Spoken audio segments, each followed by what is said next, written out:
तपाईहरुले जुन डेली जस्तो प्राइसमा स्पाइक देखिराख्नु भएको छ भनेको स्टक प्राइस एकदम बढिरहेको देख्नु भएको छ, त्यो कतै म्यानिपुलेसन त होइन।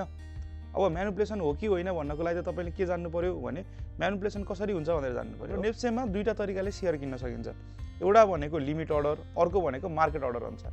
लिमिट अर्डरमा तपाईले क्वान्टिटी कति चाहिएको हो त्यो क्वान्टिटी राखेर प्राइस लास्ट ट्रेडेड प्राइस कति छ एलटीबी प्राइस त्यसमा 2% अप या डाउनमा तपाईले प्राइस राख्न सक्नुहुन्छ भने मार्केट अर्डरमा चाहिँ तपाईले के गर्न सक्नु हुँदैन, तपाईले आफ्नो प्राइस डिसाइड गर्न सक्नु हुँदैन।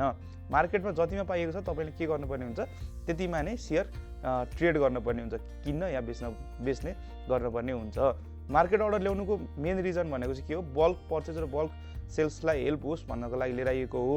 तर यो मार्केट अर्डर युज गरेर मानिसहरूले के गर्न थालेका छन् इन्भेस्टरहरूले भने प्राइसलाई म्यानिपुलेसन गर्न थालेका छन्। किनिरहनु भएको स्टक प्राइस म्यानिपुलेसनवाला स्टक त होइन।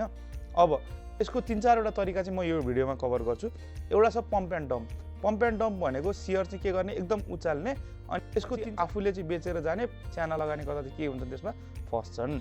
अर्को छ स्पुफिङ। स्पुफिङ भनेको फेक अर्डर राख्ने, एकदम धेरै। कहिलेकाहीँ तपाईले कुनै स्टकको टिएमएस अब्जर्भ गर्नुभयो भने 5 लाख किता 10 लाख किता बाईमा या सेलमा देखिराख्नु भएको छ र त्यो चाहिँ के गर्ने एकछिनपछि हटाएर जाने, त्यस्तो पनि गर्छ। अनि अर्को छ तपाईको सर्कुलर ट्रेडिङ। सर्कुलर ट्रेडिङ भनेको एउटा आफ्नै दुईतिरको खाताबाट के गर्ने एउटाबाट अर्कोमा म्याच गराउने, एउटाबाट बाई अर्डर राख्ने अर्कोबाट के गर्ने सेल गर्ने हो। त्यसरी के गर्ने भोल्युम देखाएर सानो लगानीकर्तालाई फसाउने जस्तो काम पनि गर्छन्। अर्को के पनि गर्छन् भने बियर राइडिङ। बियर राइडिङ भनेको एकदम बढ्छ भनेर कुनै स्टक लाग्यो भने त्यो एकदम धेरै सेल गर्ने र त्यो सेल गरेको कारणले अरू साना लगानीकर्ता पनि के हुने भए अब यो त घट्ने भयो कि भनेर सेल गर्न आउने भए र त्यही सेयर भोलि किनेर के गर्ने भए प्रफिट कमाउने भए।